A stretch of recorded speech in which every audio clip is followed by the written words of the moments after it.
Please வாங்க sir.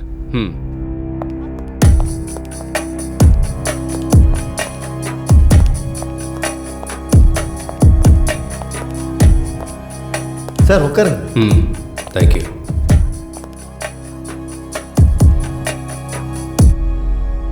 Rekha. வந்துட்டேன் sir. No thanks. உங்கள் அப்பாவோட கேஸை என்கொயரி பண்ண வந்திருக்கேன். உங்கள் அப்பாவுக்கு யாராவது வேண்டாதவங்க இருக்காங்களா? இல்லைன்னா அவரை எதுக்காக கொலை பண்ணாங்கன்னு உங்களுக்கு ஏதாவது தெரியுமா? இல்லை சார், எங்களுக்கு தெரியாது. எங்கள் அப்பா ரொம்ப சந்தோஷமாக தான் சார் இருந்தார். அவர் லெட்டர் எழுதி வச்சுட்டு செத்துட்டாருன்னு சொன்னதும் நானும் முதல்ல நம்பினேன் சார். டிவி பார்த்ததுக்கப்புறம் தான் எனக்கு எங்கள் அப்பா சூசைட் பண்ணிக்கல, யாரோ கொலை பண்ணியிருக்காங்கன்னு தெரிஞ்சது.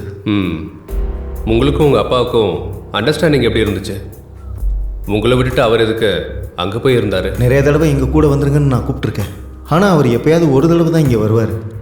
இங்கே இருக்கிறத விட அவருக்கு அங்கே இருக்கிறது தான் ரொம்ப பிடிக்கும். உங்கள் அப்பாவுக்கு அடுத்தவங்களுக்கு உதவுறதுனா ரொம்ப பிடிக்கும்னு நினைக்கிறேன். உங்ககிட்ட இருக்க கொஞ்சம் சொத்தை ட்ரஸ்ட் இல்லைனா ஆசிரமத்துக்கு கொடுக்குறதா உங்கள் அப்பா எதுவும் சொல்லியிருந்தாரா? என்கிட்ட அந்த மாதிரி எதுவும் சொல்லலை சார். ஒருவேளை நீங்கள் சொல்கிற மாதிரி எங்கள் அப்பா எதுவும் செஞ்சுருந்தாலும் நான் அதை நினச்சி சந்தோஷம்தான் படுவேன். வாழ்கிறதுக்கு தேவையான படிப்பை எனக்கு எங்கள் அப்பா கொடுத்துருக்காரு. அவர் ரொம்பவே என்னை கஷ்டப்பட்டு படிக்க வச்சு என்னை ஒரு டாக்டர் ஆக்கியிருக்காரு. எங்கள் அப்பாவை நினச்சா எனக்கு ரொம்ப பெருமையாக இருக்குது சார்.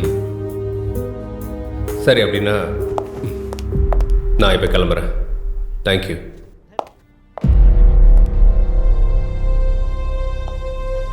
குற்றவாளி யாராக இருந்தாலும் அவங்கள சீக்கிரம் கண்டுபிடிக்கிறேன். See you soon.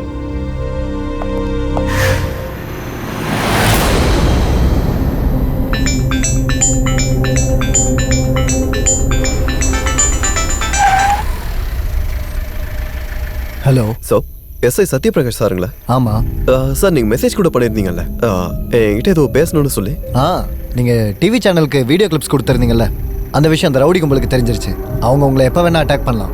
உங்கள் உயிருக்கு ஆபத்து இருக்குது சார். நாங்கள் ஆபத்தில் இருக்கோம். நீங்கள் தான் சார் எங்களுக்கு பாதுகாப்பு கொடுக்கணும். அந்த விஷயத்துக்கு தான் நான் கால் பண்ணேன். எங்கே இருக்கீங்க இப்போ? சார், நான் மைசூர் பக்கத்தில் இருக்க சோடா ஃபேக்ட்ரி கிட்டே இருக்கேன் சார். நானே அங்கே நேரில் வரேன். சரிங்க சார். டிரைவர் சார், எனக்கு ஒரு சின்ன அர்ஜென்ட் வேலை இருக்கு. சரிங்க சார், நீங்கள் வீட்டுக்கு போ, நான் டிரைவ் பண்ணிக்கிறேன். சார்.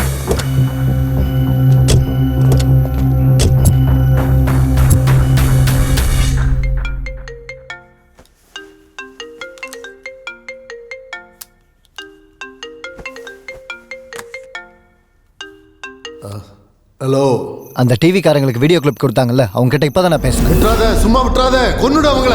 கன்ல ஷூட் பண்ணி தூக்கி போட்டு போலீஸோட ஃபைல்ல புது கதை ஒன்று ஓப்பன் பண்றேன். ஆனா உன் டிபார்ட்மெண்ட் ஆளுங்களுக்கு எந்த காரணத்தை கொண்டு உன் மேல சந்தேகம் வந்துடக்கூடாது. உஷாராயிரு. அதெல்லாம் நான் பார்த்துக்கிறேன் சார். இன்னும் கொஞ்ச நேரத்தில் அவங்க செத்துட்டாங்கங்கிற செய்தி உங்களுக்கு சொல்கிறேன்.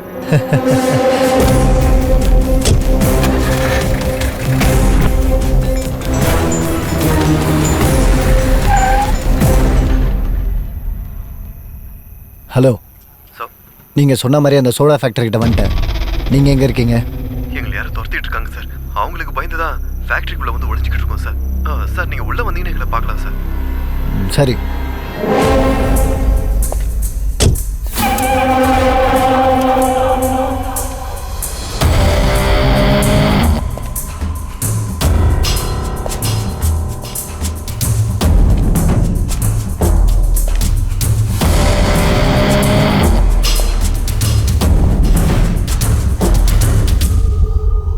ஹலோ, நான் உள்ளே வந்துட்டேன். எங்கே இருக்கீங்க?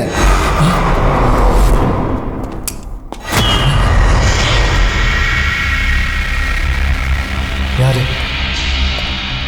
யாரு?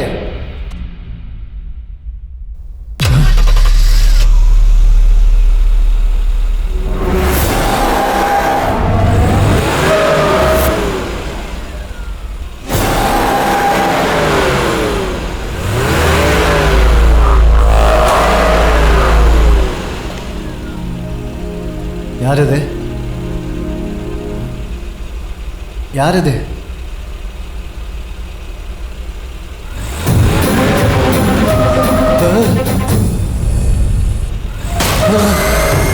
எங்கிட்டயும் ஆட்ட காட்டுறீங்களா? யாரு?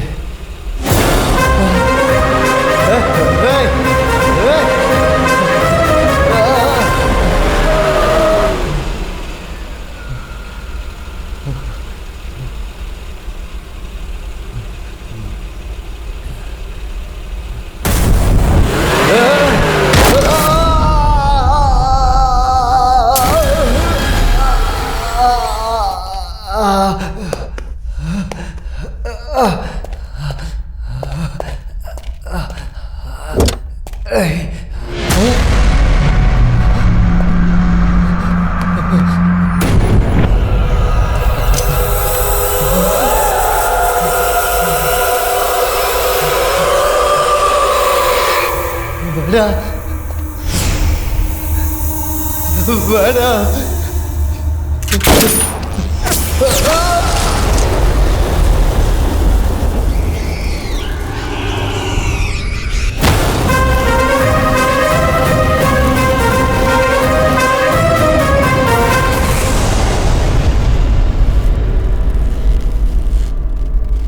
அவங்களெல்லாம் கொஞ்சம் தூரமாக அனுப்புங்க ப்ளீஸ். போங்க.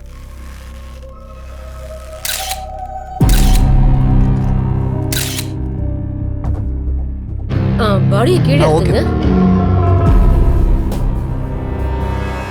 8871.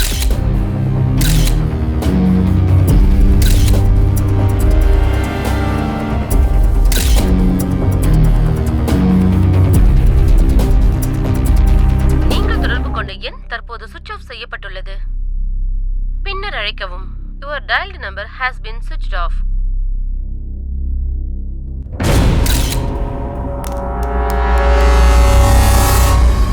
அவங்கள போட்டு தள்ளிட்டு எனக்கு ஃபோன் பண்ணுறேன்னு சொன்னா, கடைசியில் பார்த்தா அவங்க தான் அவனை அங்கே வர வச்சு அவனை போட்டு தள்ளியிருக்காங்க. எனக்கு என்னமோ அந்த தோட்டத்து வீட்டில் அந்த பொண்ணை யார் கொன்னாங்களோ அவங்க தான் இவனையும் கொண்டிருப்பாங்கன்னு தோணுது. அவங்க இந்த அளவுக்கு நம்மளை டார்கெட் பண்ணுறாங்கன்னா அவங்களுக்கும் நமக்கும் ஏதோ சம்மந்தம் இருக்குன்னு தோணுது. அவங்க நெக்ஸ்ட் நம்ம 2 பேரில் ஒரு ஆளை டார்கெட் பண்ணுறாங்களோன்னு தோணுது. இப்படியெல்லாம் சொல்லி என்னை பயமுறுத்திக்கிட்டு இருக்காத, போயா. நான் இருக்கிற வரைக்கும் நீங்கள் எதுக்கும் பயப்பட வேண்டிய அவசியம் இல்லை. கிராமத்தில் ஏதோ வேலை இருக்குன்னு சொல்லிட்டு இருந்தீங்கல்ல, நீங்கள் போய் அந்த வேலையை பாருங்க. அதுக்குள்ள நான் அவங்களுக்கு ஒரு முடிவை கட்டி வைக்கிறேன். சரி, நான் என்னோட எல்லா வேலையும் முடிச்சுட்டு வந்துடுறேன். அதுக்குள்ளார நீ அவங்களுக்கு ஒரு ஃபினிஷிங் கொடுத்துரு. உன்னை தான் நான் நம்பிக்கிட்டு இருக்கேன். போயிட்டு வந்துடுறேன், சரியா?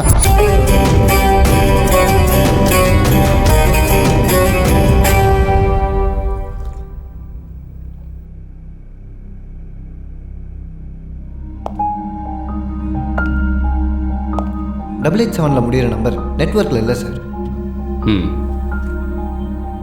அந்த நம்பர் 24 ஹவர்ஸில் எப்போ ஆன் ஆனாலும் லொக்கேஷனை பற்றி எனக்கு இன்ஃபர்மேஷன் கொடுங்க. Okay sir. அதுக்கப்புறம் இதை ஏர்டெல் ஆஃபீஸ்க்கு போய் இன்ஃபர்மேஷன்லாம் கலெக்ட் பண்ணிட்டு வந்துட்டேன் சார். 88 நம்பர்லேருந்து எஸ்ஐ சத்யபிரகாஷுக்கு நைட்டு 10 மணிக்கு மெசேஜ் பண்ணியிருக்காங்க சார். சார் அன்றைக்கி நைட்டே சேம் லொக்கேஷனில் மொபைலை சுவிட்ச் ஆஃப் பண்ணியிருக்காங்க. அப்படின்னா இந்த 15 நிமிஷம் கேப்பில் தான் எஸ்ஐயை கொலை பண்ணி ஃபோனை சுவிட்ச் ஆஃப் பண்ணியிருக்காங்க. அப்படின்னா கன்ஃபார்ம் அவங்க தான் கொலை பண்ணியிருக்காங்க. இன்னைக்கு எங்க வீட்டுக்கு நீங்க சாப்பிட வந்தது நாங்க செஞ்ச புண்ணியம். அது சரி, கட்சி வேலையெல்லாம் எப்படி போய்கிட்டு இருக்கு? ஜனங்க எல்லாரும் நம்ம பக்கம் தானே இருக்காங்க. எல்லா இடத்துலயும் நம்ம கட்சியோட புகழ் பரவுற மாதிரி பண்ணிட்டேன் சார்.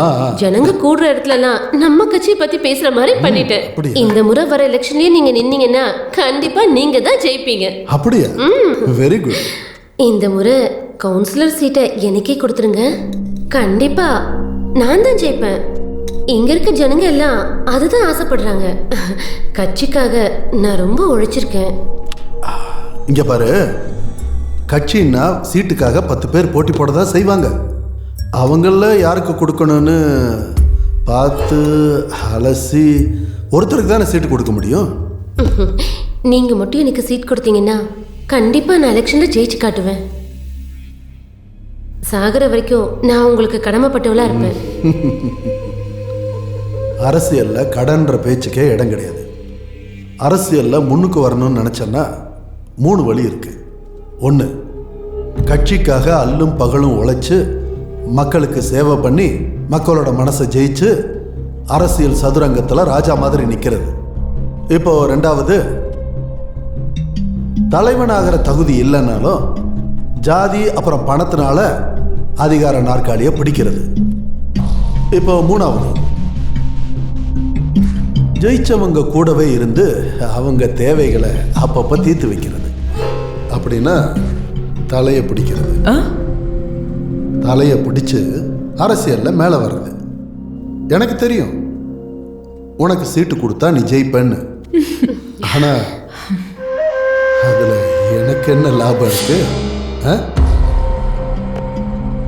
லாப நஷ்டத்தை அளந்து பார்த்து செயல்படுறவன் தான் அரசியல்வாதி. உன்னோட முகத்தை பார்க்குறப்போ உனக்கு அரசியல்வாதி ஆகிற தகுதியே இருக்கிற மாதிரி தெரியல. உன் வீட்டுக்கு வந்து உன் தங்கச்சியோட முகத்தை பார்த்ததுக்கு அப்புறம்தான் உனக்கு அரசியலில் சாதிக்கிற கலை இருக்குன்னு தெரிய வந்துச்சு. உனக்கு சீட்டு வேணும்னா இன்னைக்கு ராத்திரி கெஸ்ட் ஹவுஸ்க்கு உன் தங்கச்சி அனுப்பி கட்சியோட சீட்டு பதவி உன் வீட்டு வாசல்ல வந்து கிடக்கும். என் தங்கச்சி வேணாம் சார்.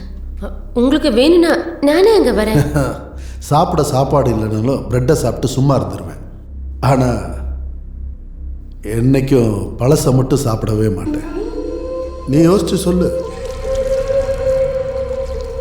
சரிங்க சார், நான் என் தங்கச்சிக்கிட்ட பேசி அவளை நான் கெஸ்ட் ஹவுஸ்க்கு வர சொல்கிறேன். ஆனால் நீங்கள் இந்த முறை கவுன்சிலர் சீட்டை நீங்கள் எனக்கு தான் கொடுக்கணும். இங்கே பாரு, சாப்பாடு வயிற்று பசியை போக்கும். காமங்கிறது மனசு அப்புறம் உடம்போட பசியை தீக்கும்.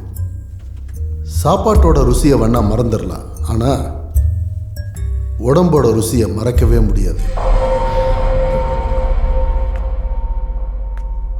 சீட்டு கண்டிப்பாக உனக்கு கிடைக்கும். Thank you sir.